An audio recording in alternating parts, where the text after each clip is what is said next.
People are like, why in the world would you want to run a marathon in Antarctica? Or why would you want to train a year to do a Ironman? And it's because I can.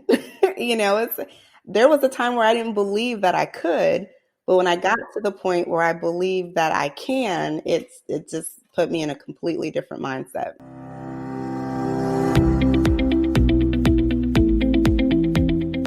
Welcome to Running is Cheaper Than Therapy podcast. I am your host, Dr. Weta L. Brown. I inspire and promote movement. I explain how running adds to life from a mental wholeness aspect, how obstacles can be overcome in life to make it to your finish line. Welcome to Running is Cheaper Than Therapy. Today, I have Yolanda Hollowaythat. She began her endurance sports career in 2012. What merely started as a desire to get active after 2 ACL surgeries and subsequent weight gain turned into attaining goals beyond her wildest dreams.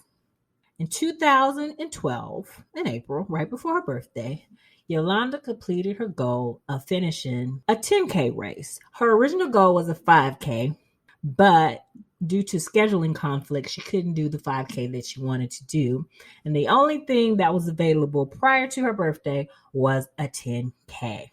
Following this race, the feeling of accomplishment sparked a fire that led her to register for her first half marathon in December later that year.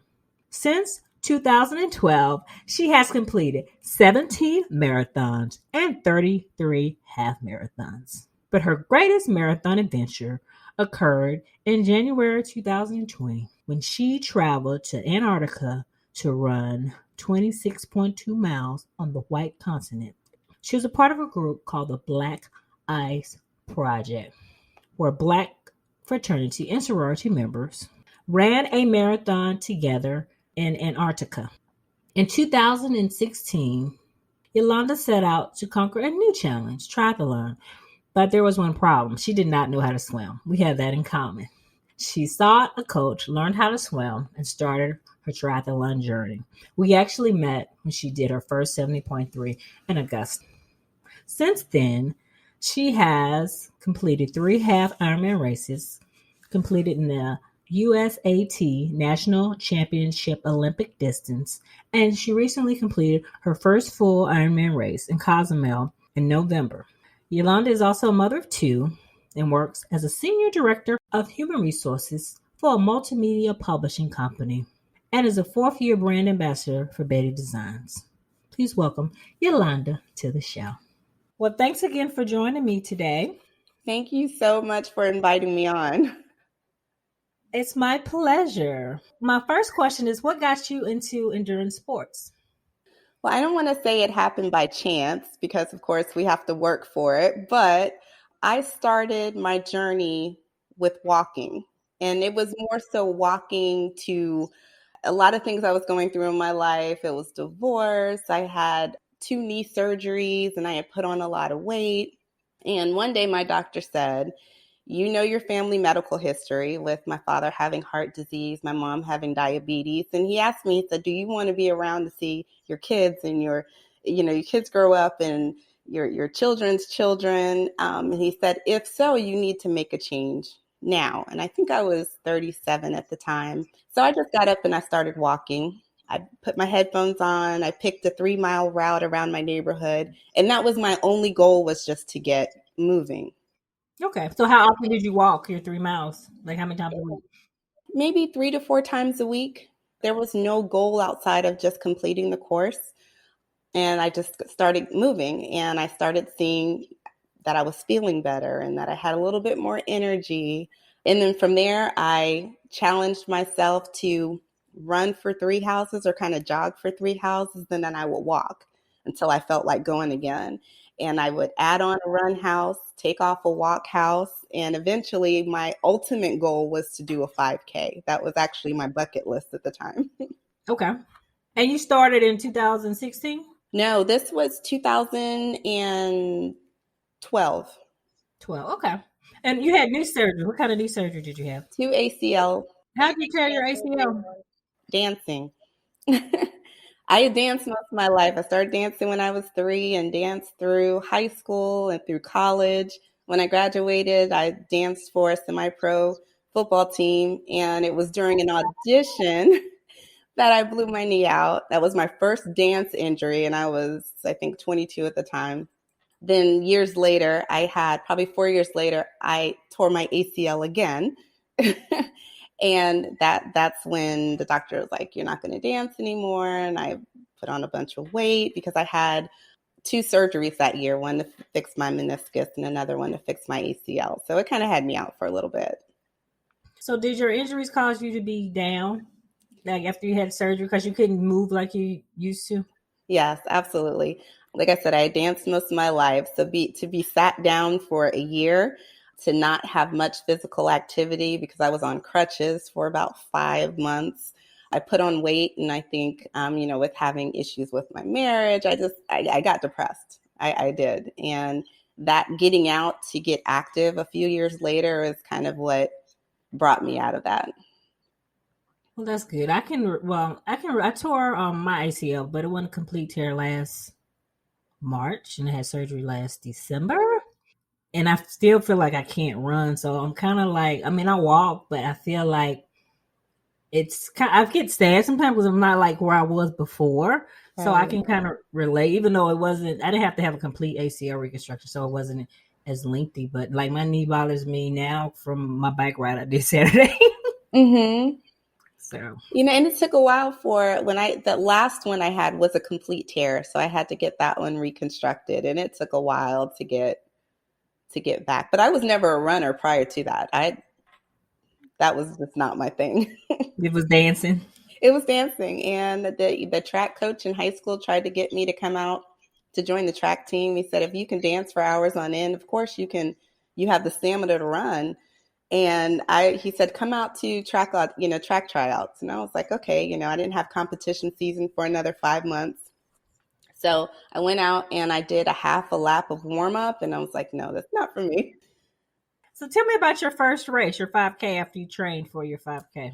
I registered for the 5K, but I realized after I registered that I flew out for my sorority's conference that same weekend. So I had Mm-hmm. to find another race. And I told them, I said, I have to do it by my birthday. My birthday's in April.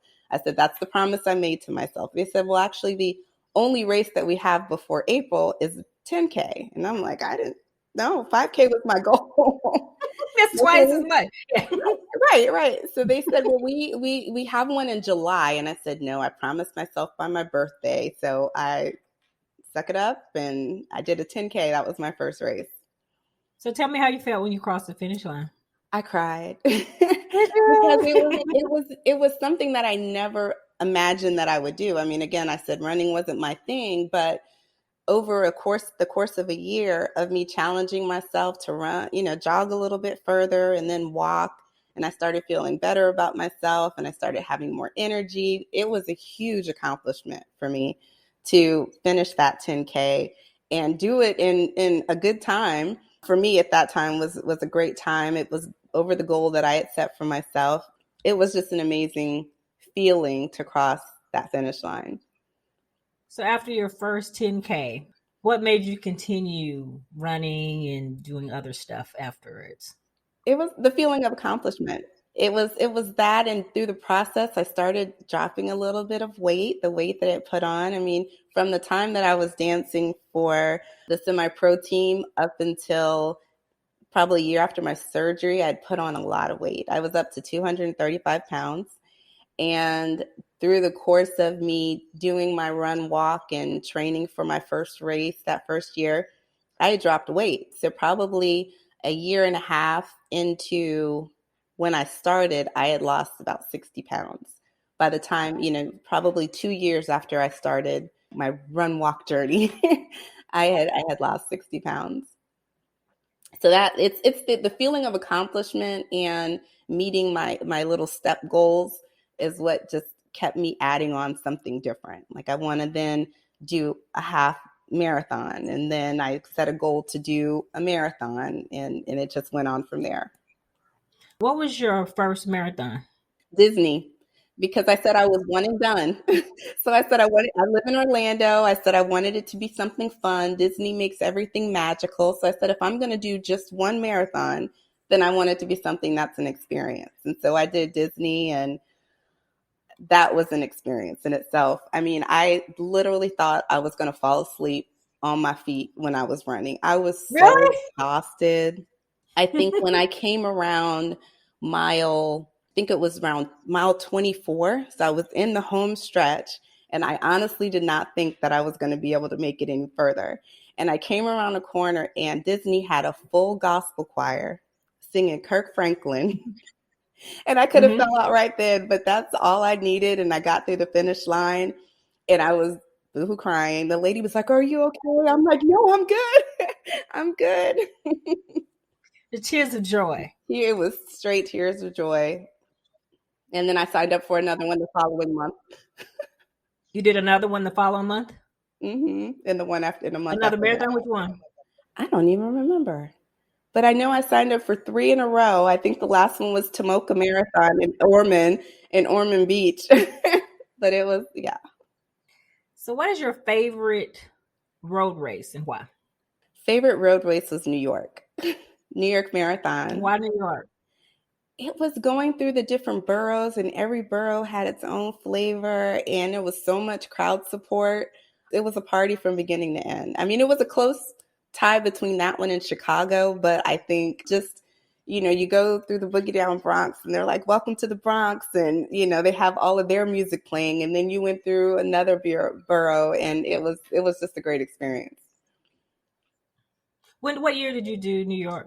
I did New York 2016. 16. Okay.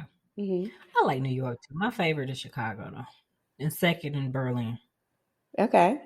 London, I like London. I have to do London, Tokyo, and Boston for my 6. Tokyo is evading me. It's pushed 3 times. That's my last one that I need for my Okay. Aviation. If I would have Okay. tried to do 2022 and they pushed it again, I would have lost my package. So I said, no, I'll wait. Okay. Okay. So tell me, what is your worst road race and why? My worst one, I think it was the A1A Marathon in South Florida. Okay. Why? That was the second one. That was my Okay, that was the second one. You couldn't that was remember the the name. second That's one. right. I struggled with it. And I don't know if it was the heat. I didn't think the day was ever going to end. And I remember that it took me so long that the aid stations closed. Oh. And there were still runners on the road, but the aid stations closed, and they moved the race onto the sidewalk. So it just made it go even longer. So it wasn't a good experience. Okay. Yeah. So what has been your greatest running adventure? Antarctica. That was definitely an adventure, to take a Florida girl and put her on the white continent. So what made you tackle that challenge? Is you want to do the 7 continents or? Continents, yes. So if I had to get the continents, I had to go through Antarctica. So I actually did South America and Antarctica within 2.5 days of each other. So I ran both Okay. within 2 days. So I did Chile and then flew down to Antarctica and did that one in the dark, in the cold. Is it dark the whole way? Well, it was dark pretty much, I would say 90% of the race, but that's only because you can only get there through a certain window of time. And our first time trying to fly out, the visibility was so low they had to cancel the flight. So then we got another flight out. So we were supposed to start running in the afternoon. However, when we landed, that's when COVID first started picking up. Mm-hmm. And our route had to get changed because there was a research camp that refused to let us run over to their research camp. So they had to take time to reroute the whole marathon. So we didn't get started till late afternoon.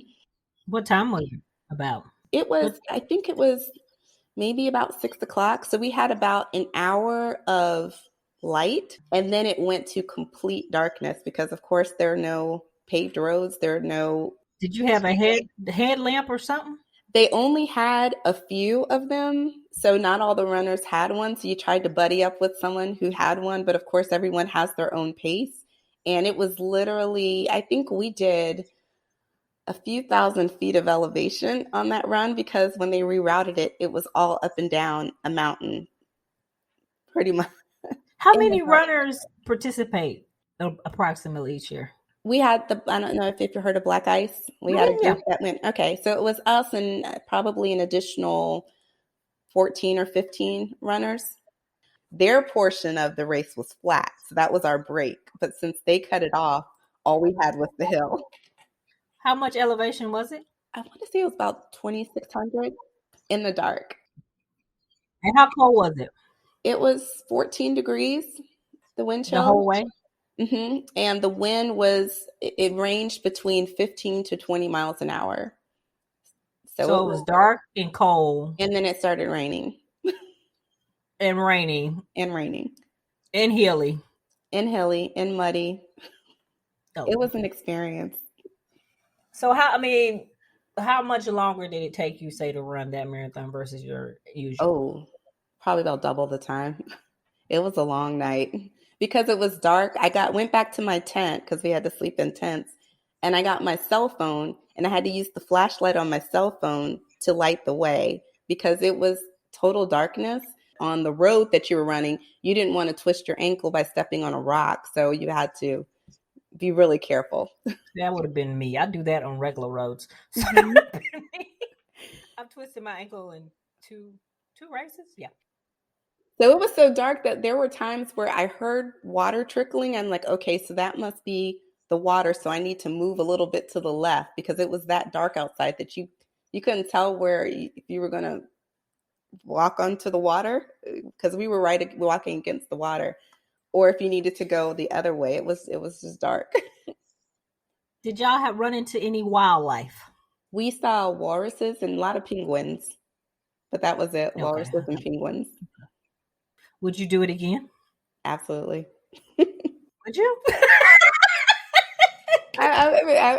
We're special kind of people, right? I would. If I decided to ever do the 888 or the 7 continents where you can do one in 7 days, a marathon in 7 days. Mm-hmm. Yeah, so I would go back for that. Now, mind you, this coming from someone who didn't like running, who couldn't run a mile. That's interesting. Isn't it more expensive than other marathons going there just with the flight and everything? The flight and the mandatory insurance is costly. Yeah. About how much is it compared to, let's say, New York is? I can't even remember how much New York was. Well, it's because it wasn't broken down by the amount of the race. It was the whole package. So what you were paying for was the hotel that you were staying in Chile. You paid for the tour to Torres de Paine. You paid for the flight to get from Chile to Antarctica, for the tents and the tent city where we stayed. Okay. Yeah. Did everybody who did the Black Ice do Chile first and then do Antarctica? No, you had a choice to do the marathon in Chile first and then Antarctica, or you would do Antarctica and then do the race when you got back. I opted to do Chile first and then let Antarctica be the end of it for me. I think that would be better because I'm sure that was the most challenging part. Yeah, everyone who waited probably wished they would have done it before. I bet. Did anyone have any issues as far as with the cold, hypothermia, or? Everyone finished injury free. Praise God for that. It just took a little bit to thaw out. It was a little cold. I can imagine because when I go running when it's cold, it always takes me a minute to warm up, and not a marathon. It's be like there wasn't really a way I could train for it. In Florida, I could come up to Chicago and run with us. I've never seen snowfall. I've never seen it fall. I've only seen snow on the ground, and that's one time when I went to New York and then in Antarctica. But other than that, I've never seen snowfall. So if you run again, come up here in January, February, and run with me. And be close, because it depends on the winter how cold it gets. Okay.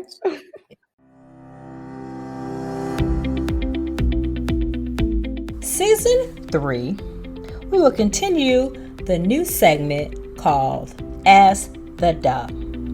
If you have any questions related to musculoskeletal injuries or musculoskeletal health, go to my website, www.weoulove.com. Click on the tab Voicemail, leave your voicemail, and select Messages will be aired and answered on the segment. Now, back to the show. So what made you progress to triathlons? Like, what made you want to take on that challenge? After I had finished 13 marathons, I said I wanted something different to challenge myself. And the only thing I could think of at the time, because I wasn't interested in doing a ultra, I said, well, I'm going to try a triathlon, but I didn't know how to swim. So I signed up for my first race, and then I went and found a coach to teach me how to swim. So how'd you find your coach? Through a friend.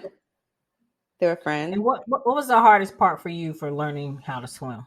That it didn't come quickly. You know, the technique, and there's so many elements to the technique of swimming. And when you're an adult swimmer and you don't know how to swim, like I'd never learned how to do freestyle, it was frustrating for me to, okay, this is first of all, let's start with blowing bubbles. Then you're working on your stroke, but then you have to kick, but then you have to keep your body in alignment. But then you have to, when you turn your head, you can't lift your head out of the water because then you're going to start to sink. Yeah. Then you have to work on your pull, but then while you're working on that, you can't forget to recover it was just so much. And so every time I'm swimming, I'm hearing my coach saying, chop your hands into the water, keep your head down, keep your body in alignment. So it was frustrating for me that it's not as easy as picking up your foot and putting it in front of the other to run, that there's so many pieces and parts involved to an efficient swim. I agree. Did you take individual lessons or group initially? Individual at first, just so I can get the basics. And then I started, I joined the tri team and the coaches over the tri team and started training with them. I was similar to you. I took swimming lessons as a child. I couldn't swim, and I said I told my godson I would do a race and come home, and I couldn't lie. So I said, so I'm going to do it next year. I'm going to take a year to learn how to swim and then do the triathlon. So and I couldn't lie to him. If it wasn't for him, I probably would have just been like, one day I'm going to do it. One day I'm going to learn. I met you at my first half Ironman. Mine was my first too. Okay. What was the hardest part of doing triathlons to you? Is it swimming, or is it just putting all three sports together? I think it was the swim, because in my head, I mean, not so much when I was doing the shorter distance triathlons, but when I got to the half Ironman, it was the swim portion that gave me the most fear, should I say, because, you know, I'm used to training in the lake that I train in. Everything else is an unknown to me, right? So I try to psych myself out and say it's just a big pool, you know, all you have to do is put one arm in front of the other, just like you do in the pool. But I also know with Ironman that if you don't get out of the water in a certain amount of time, that all of the training that you put together for that race is done for the day. So, yeah, you know, I would tell myself, just get through it and get out of the water in time, and you're good. The first year I did triathlon, I freaked out I made it to the end, but I had a freak out moment each race, and I made friends with the kayak person. I even took a picture with one at one race. And even in Augusta, I jumped off and I jumped too deep, and it freaked me out. So I grabbed a kayak, and the woman was like, you know, you heard it's a video where it's like a blazed potato chip bag floating down the river. She was like, she said if a bag of Doritos can make it down there, you can too. Like, got myself together, right, and made it to the end of the race. But I had a freak out every single race. My first year, I had a freak out moment in the swim. So, but second year was a little bit better, and I say mantras to calm myself down. Do you do anything to calm yourself down when you're swimming, or you just kind of focus? I could do all things through Christ. I repeat that. I could do all things. That's what I say. What do I say? I say God is in control, and I can swim because I have to remind myself I might be slow, I might not be the best technical, but I can swim. So I have to Mhm. remind myself that I'm not going to drown. Right? I'm gonna be okay. Just keep swimming and just don't stop so I Hmm. can make it. Yep, So have you had the same coach during your whole triathlon journey? I have. And she's just amazing. I was blessed to find her. Not a lot of coaches around, I guess, will teach from, will do private lessons for an adult swimmer, at least not here. But her name is Sarah McLarty, and she's here in Claremont, Florida, and she's amazing. Yeah, she taught me how to swim from blowing bubbles in the water all the way up to completing my Ironman. So what is your favorite 70.3? Have you I know you did Augusta. Have I've you done only done others? Augusta. Okay. I've only done it 3 times. And it's because, well, when COVID happened, I was supposed to do North Carolina, but when they moved it 2 weeks before Florida full. So I had to push it to a different race. And they said, well, you can change it to Augusta. Then I was supposed to do Florida 70.3 in Panama City to prepare me for the Florida Ironman. And because of COVID, they pushed it, and they pushed it to be the same day as the full. So of course I couldn't do that, so I changed it to Augusta. I know you mentioned that like if you spend too much time in the swim or if you don't make it through the swim, your day is wasted. Because when I did my only DNF was in Ohio, and I went over to swim time. I looked at my watch. I'm like, hopefully that's wrong, but I'm like, it was like to prepare me for my A race. So I just kept going, and I like to cycling is my favorite part. So I kept on the cycle, but I overheated on the bike and then run and end up in a medical tent. So it wound up being like the worst race ever. But it started with that bad swim, and I did that from the get go. I just kept going because I was crazy.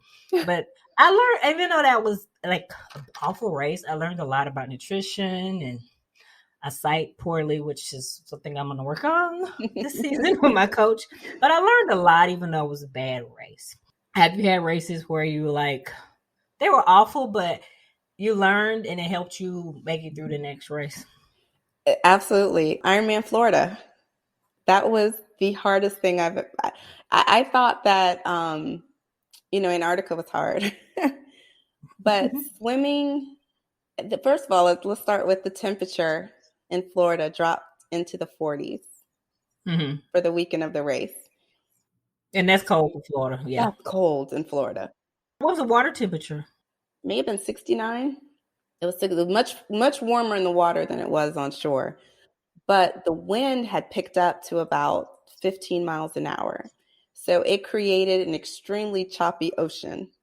And the rip current was very strong. So I got pulled off course about 700 yards. Wow. And when I've never swam in the ocean, so the rip, does it just kind of just take you? It's like you're swimming, swimming, swimming, and you look up and you haven't gone anywhere. And you're Mm-hmm. Okay. swimming and you're not going anywhere. So with Florida, you had to do 2 loops. You had to go around and then get out of the water, back to the start, and get back in the water and do the second loop. And there were people who wouldn't even go back in because the current was really beating you up. I mean, it was just pushing people around. I got stung in the face by a jellyfish, on the back Mm-hmm. of my neck by a jellyfish. But I could see that the wind was blowing. It was blowing the buoys. So the buoys were kind of scattered. You weren't quite sure which way to go. Yeah. So I got pulled off course. When I came out of the water, I looked down at my watch and I was 8 minutes over. Mm. My coach was standing right at the exit, and she was like, I know. And she was like, so what are you going to do? You want to finish the course? And I'm like, I'm not doing it for free. So I'm not going to do it. It's 40 something degrees outside. So I will. She was like, okay, Cozumel's in 2 weeks. What do you want to do? I'm like, I'm going to Cozumel. Okay. So before I could even dry off, I'm on my phone registering for Cozumel in two Okay. weeks. I'll say right then. Right then. It had a 33% DNF rate, that race. I heard so many stories. Even from my friend who's done like 10 Ironmans, they had to pull him. One of my friends was a coach who did that race. Mm-hmm. He didn't finish the swim, but yeah. I was thankful for the race. Even though it was Mm-hmm. my first DNF, I learned that I could do really hard things I made it through the swim, and I was really proud of myself for that. So that gave me, when I went to Cozumel, I'm like, Confidence. I did that. It definitely was a confidence builder that I kept going. I didn't stop. I didn't have to get pulled, that I finished the swim. And I was just proud of myself for finishing it. That's good, because before I had my DNF, it was it was like I don't know, like a fear of death or something. And after it happened, I'm like, I mean, it's bad, but it's like, did you die? I mean, it's worse things that can happen than you DNF. And Right. I used to worry, like that was I like, I don't want to just not finish. I used to sit around and worry doing training. It like stressed me out. Mm-hmm. So it's like after I got over that and just could finish training, because like I guess the worst has happened. Not really, but the bad things happen. Right. I mean, a lot worse things happen in a DNF. But after it was done, it was like, it's not that bad, even though it is bad. So I know how you feel. So tell me about your experience in Cozumel. I would do that race again. I would do it again this year. It was, setting the weather aside, How was the swim? the swim was perfection. It was Really? a point-to-point swim with a current. Oh, The cool. water was 100% visibility all the way to the bottom. I felt like I was swimming with Nemo. It was absolutely Really? Was it beautiful. wetsuit legal? Wetsuit legal. They had all the pluses on the swim. Okay. There were scuba divers at the bottom waving up at us that were down there Cool. scuba diving. It was beautiful. It was beautiful. The first loop of the bike was nice, and then the sky opened up. The rain. Yeah. I heard it was like flooding in parts of it. The water went up to my feet trying to cycle through it. It was deep in some parts.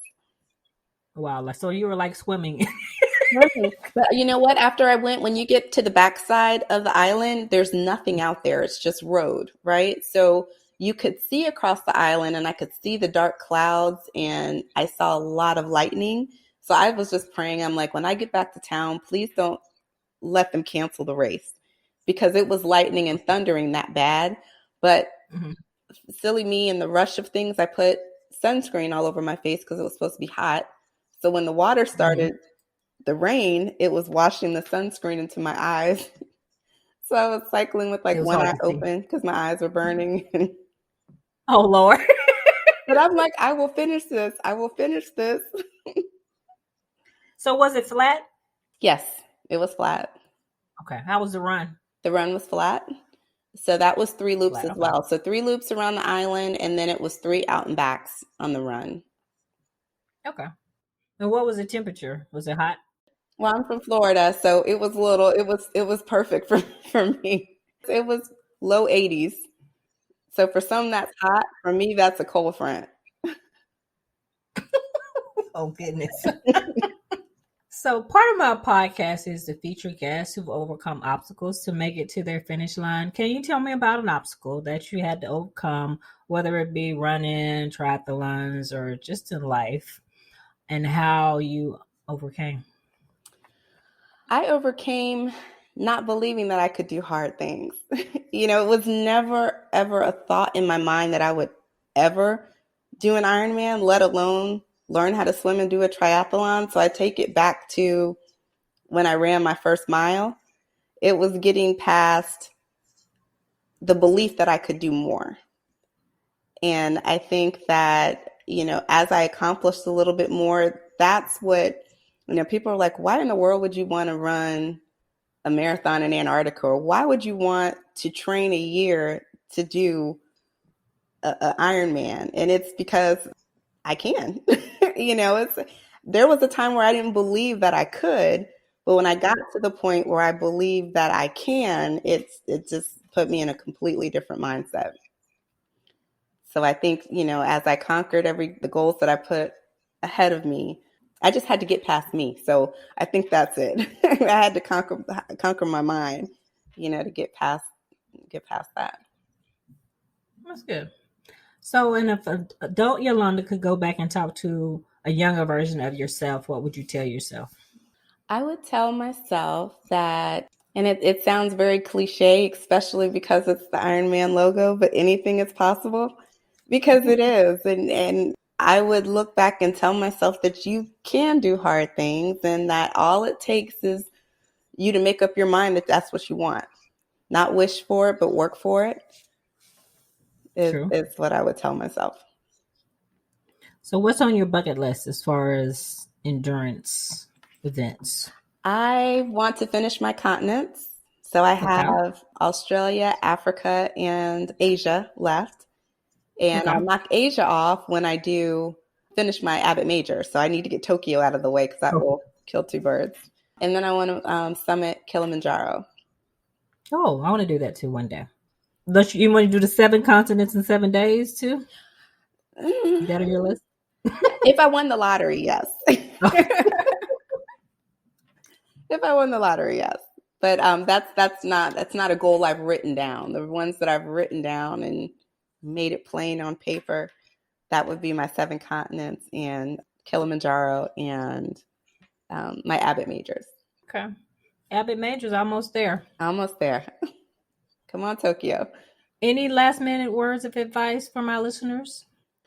I would say when you set a goal to break it down into smaller goals, whether it is weight loss and you want to lose 25 pounds, 25 pounds seems so big, seems so far. Mm-hmm. But every day is a choice. Every decision you make, whether it is what you have on your plate or how much you put on your plate, you just take each day, break your goal down into smaller digestible pieces, and it helps because you see the small successes and not looking ahead to where I've only lost 2 pounds and I'm trying to get to 25. You celebrate the 2 pounds and move on to the 3 pounds. And the Mm-hmm. same goes with running. Be proud of the mile you're able to run and know that if your goal is 10 miles, that it's just another step. Mm-hmm. Great advice. Where can people find you if you want to be found? I am on Facebook as Yolanda Holloway and on Instagram as Fame1908. Well, thank you for joining me today. Thank you so much for having me. I appreciate it. That wraps up this episode of Running is Cheaper Than Therapy podcast. Thank you for tuning in. If you already haven't, please download Running is Cheaper Than Therapy podcast on Apple, Spotify, or however you listen to your favorite podcast. If you have any questions, concerns, or possible show topics, please email runningischeaperthan.therapy, OLB, Omaha Love Brown. Again, that's runningischeaperthan.therapy, Omaha Love Brown @gmail.com. I also can be reached via Instagram, Facebook, Twitter, LinkedIn, and YouTube. Handle We Life, We Love. OUI Life, OUI Love. Thank you, and please tune in again.